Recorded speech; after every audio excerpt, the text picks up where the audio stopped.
Hello friend, welcome back to my channel Pritikona short ভিডিওতে তোমাদের সবাইকে স্বাগত। আর একটা নতুন ভিডিও নিয়ে তোমাদের সামনে চলে এসেছে। তো আজকের ভিডিও হচ্ছে কুলেখাড়া শাকের বড়া। তো কুলেখাড়া শাকের বড়া কিভাবে বানাবো সেটাই তোমাদেরকে দেখাবো। তো পুরো ভিডিওটা স্কিপ না করে দেখতে থাকো। চলো ভিডিওটি শুরু করা যাক। এই দেখো, আমি এখানে শাক নিয়ে নিয়েছি, দুটো পেঁয়াজ, বেসন, কাঁচা লঙ্কা 3টে, হলুদ গুঁড়ি, লঙ্কা গুঁড়ি, নুন। এই উপকরণগুলো দিয়েই বড়াটা ভাজা হবে। তো চলো প্রথমে শাকগুলোকে ভালো করে ধুয়ে নিতে হবে। আমি একটা জায়গায় জল নিয়ে ভালো করে ধুয়ে নিচ্ছি, তোমরা যে কোনো জায়গার মধ্যে নিয়ে ভালো করে ধুয়ে নেবে। তো পরিষ্কার শাকগুলো, তাই এখানে অল্প জল নিয়ে ধুয়ে নিলাম ভালো করে। তো এগুলো ধুয়ে নেওয়ার পর, পরিষ্কার করে ধুয়ে নেওয়ার পর এগুলোকে কেটে নিতে হবে। একদম ছোট ছোট করে কাটতে হবে। দেখো, ওই যে মোটা মোটা খাড়াগুলো হয় ওগুলো বাদ দিয়ে দিয়েছি, নরম ওপরেরগুলো সেগুলো নিয়ে নিয়েছি। কমজন তো বেশি লাগবে না, তাই নিয়ে একদম ছোট ছোট করে কুচিয়ে নিয়েছি, দেখতেই পেয়েছো। এবার পেঁয়াজ আর লঙ্কাগুলো কুচিয়ে নিচ্ছি। পেঁয়াজ আর লঙ্কাগুলো কুচিয়ে নেওয়ার পরে এবার একদম ছোট ছোট সাইজের করে কুচবে, যাতে নুন দিয়ে ভালো করে মাখিয়ে দিলে ওটা জল বেরিয়ে সুন্দরভাবে মাখানো হয়ে যায়। তো এইভাবে নুন দিয়ে ভালো করে মাখিয়ে দিচ্ছি, যাতে পাতাগুলো বড় বড় হয়ে না থাকে, সুন্দরভাবে মাখা মাখা হয়ে যায় আর নুন জলটা বেরিয়ে যায়। যেমন আলু নুন দিয়ে মেখে দিলে নরম হয়ে যায়, সেই রকম এই পাতাগুলোকে ভালো করে নুন দিয়ে মেখে দিলে এগুলোও নরম হয়ে যাবে। তো এইভাবে ভালো করে নুন দিয়ে প্রথমে মেখে নিতে হবে। মেখে নেওয়ার পরে তারপরে এর উপরে সবগুলো উপকরণ দেওয়া হবে। একটু টাইম লাগবে, না হলে যদি একটু শক্ত পাতা হয় তাহলে করবে কুচিয়ে করে তারপর শিলনোড়ায় একটু থেতো করে নেবে, তাহলে আরও ভালো হবে। শিলনোড়ায় একটু বেটে নিলে আরও নরম হয়ে যাবে, তখন আর এরকম নুন দিয়ে বেশিক্ষণ আর মাখাতে হবে না। তো নুন দিয়ে মাখানোর পরে কি হবে, এরপরে পেঁয়াজ কুচি, লঙ্কা কুচি এর মধ্যে দিয়ে দিলাম। এরপর সব উপকরণগুলো দিয়ে দেবো। নুন তো দেওয়াই আছে, এরপরে দিয়ে দেবো হলুদ গুঁড়ি পরিমাণ মতো, এরপরে দিয়ে দেবো লঙ্কার গুঁড়ি। তো তোমরা যে যেমন ঝাল খেতে পছন্দ করো সেই রকমই ঝালই দেবে, যেহেতু কাঁচা লঙ্কা দেওয়া আছে তাই অল্প পরিমাণে লঙ্কার গুঁড়ি দিচ্ছি, কালার আসার জন্য আর ঝাল হালকা হওয়ার জন্য। তো আমাদের বাড়িতে আমি ঝাল বেশি খাই, তাই একটু লঙ্কাটা বেশি দেই রান্নায়। এর ওপরে বেসনটা দিয়ে দেব। একটু বেসনটা পরিমাপ মতোই দেবে, তোমাদের যেরকম পাতা হবে সেই অনুযায়ী বেসনটা দেবে। ফার্স্ট অল্প বেসন দিয়ে মেখে দেখবে, লাগলে আবার পরে দিতে পারবে। তো সবগুলো উপকরণ ভালো করে মাখিয়ে নিতে হবে। ভালো করে উপকরণগুলো মাখিয়ে নেওয়ার পরে এখানে একটু জল দিতে হবে, অল্প অল্প করে জল দেবে। বেশি নরম হয়ে গেলে কি হবে, বড়াটা নরম হয়ে যাবে, মুচমুচে হবে না।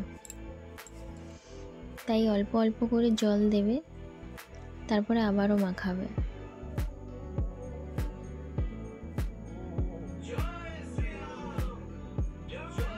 এইভাবে ভালো করে মাখিয়ে নিতে হবে। আমার একটু বেসনটা কম লাগছে, কারণ পাতাগুলো দেখা যাচ্ছে বেশি বেশি আর বেসনটা একটু কম লাগছে, তাই আবারও একটু কিছু পরিমাণ বেসনটা দিয়ে দিলাম। তোমাদের পাতা যেরকম হবে সেই রকম পরিমাণে বেসনটা দেবে, যাতে বেসন আর পাতাগুলো মাখা মাখা হয়। বেশি বেসন হয়ে গেলে পাতা কম হয়ে যাবে, তাই সেই রকম মাপ বুঝে। বেসন আমার একটু কম হয়ে গেছিলো, তাই আবারও দিয়ে দিলাম। দিয়ে ভালো করে আবারও অল্প পরিমাণ জল দিয়ে ভালো করে মেখে নেব। এটাকে ভালো করে মাখিয়ে তারপরে কিছুক্ষণ রেখে দিতে পারো, কিংবা সঙ্গে সঙ্গে ভেজে নিতে পারো। তো এই দেখো, এইভাবে আমার মাখানো হয়ে গেছে। এইভাবে এতটা নরম করতে পারো, এর থেকে বেশি নরম করলে কি হবে, বড়াগুলো মুচমুচে হবে না। নরম নরম হয়ে যাবে। তো বড়া ভাজা একটু মুচমুচে খেতেই ভালো লাগে। এরপরে মাখানো হয়ে যেতে কড়াইয়ে তেল দিয়ে তেলটা গরম হয়ে যাওয়ার পরে এর মধ্যে বড়াগুলো দিয়ে দেব। তোমরা যে রকম স্পেসে দিতে পারো, বড়া যেভাবে ভাজা হয় গোল গোল করে সেই রকম ছোট ছোট করে বড়ির মতন কড়াই দিয়ে দেব একটা একটা করে।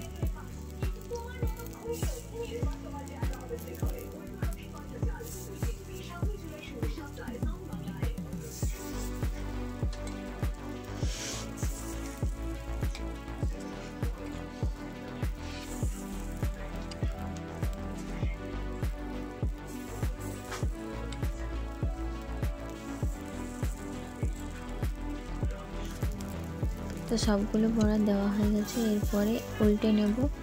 এক পাশ তো হয়েই গেছে, তারপরে দিকটা উল্টে পাল্টে নেব। সবগুলো বড়া এইভাবে উল্টে নেব। এক সাইড হয়েই গেছে।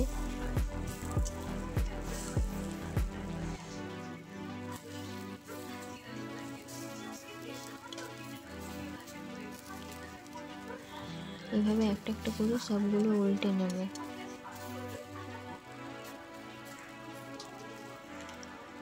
আবার কিছুক্ষণ থাকার পরে আবারও উল্টে পাল্টে নেবে। একটু আবার ওই পাশ হয়ে গেলে আবার উল্টে পাল্টে নেওয়ার পরে একটা বাটির পেছন দিয়ে চেপে নিতে হবে, নাহলে বড়াগুলো নরম হয়ে যাবে। তো মুচমুচে খেতে চাইলে একটু চেপে দিতে হবে। তো বাটির পেছন দিয়ে আমি চেপে নিচ্ছি এইভাবে। তোমরা যে কোনো জিনিস দিয়ে এভাবে চেপে নেবে।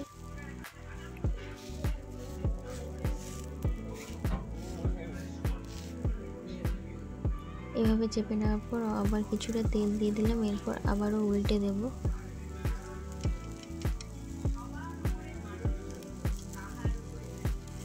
আবারও একটা একটা করে সব উল্টে নেব। তো ওই পাশটা চেপে দিয়েছি, আর আবারও উল্টে দিয়ে তারপরে আবার উল্টো পাশগুলো চেপে নিতে হবে বাটির পেছন দিয়ে।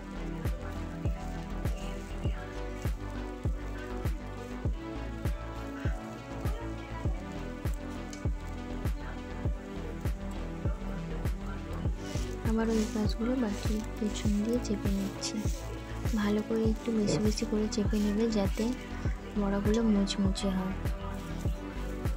তাই এইভাবে চেপে দেওয়ার পর কিছুক্ষণ থাকবে, অল্প পরিমাণ তেল দিয়ে আবারও উল্টে পাল্টে নেবে। এইরকম কিছুক্ষণ উল্টে পাল্টে নেওয়ার পরে দেখবে বড়াগুলো লাল লাল হয়ে গেছে, তখনই বুঝে নেবে যে বড়াগুলো হয়ে এসছে।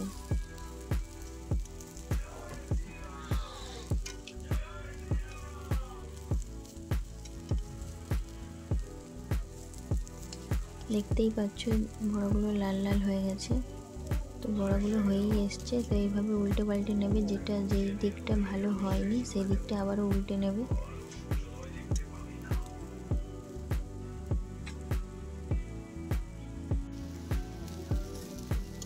আমার বড়া ভাজা প্রায় কমপ্লিট হয়েই এসছে।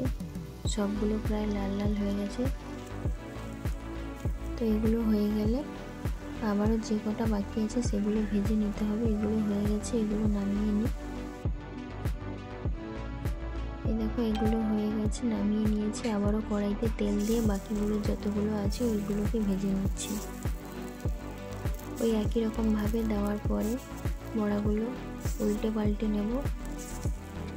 একদিকে লাল হয়ে গেলে আবারও উল্টো দিকে উল্টে দেব, দিয়ে বাটির পেছন দিয়ে চেপে চেপে উল্টে পাল্টে ভেজে নেব।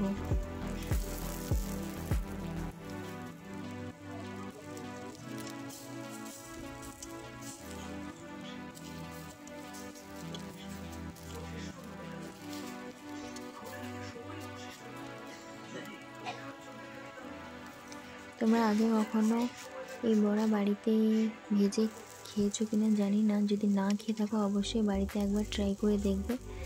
কুলেখাড়া শাক কিন্তু খুব ভালো শরীরের জন্য, ভীষণ প্রোটিন। তো সবাই তো কাঁচা খেতে পারে না, ওর একটা গ্যাস থাকে। তাই এইভাবে ভেজে খেতে পারো। হ্যাঁ, ভেজে খেলে অতটা উপকার নেই, কিন্তু এটা খেতেও খুব ভালো লাগে আর শরীরের জন্যও ভালো। তাই এইভাবে ভেজে খেয়ে একদিন বাড়িতে দেখবে, যারা আগে কখনো খাওনি এরকম একবার ভাজা করে খেয়ে দেখবে। যাদের গ্যাস করে খেতে ভালো লাগে না তারা এইভাবে খাবে, তারাও খেয়ে নেবে। আর ওই গ্যাস থাকে না যখন ভেজে নেওয়া হয় এইভাবে তেল দিয়ে।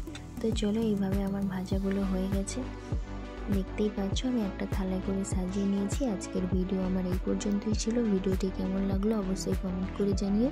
ভিডিওটি ভালো লাগলে লাইক, কমেন্ট, শেয়ার ও সাবস্ক্রাইব করে নিও। পরের ভিডিওতে আবার দেখা হবে। টাটা, ততক্ষণ সবাই ভালো থেকো।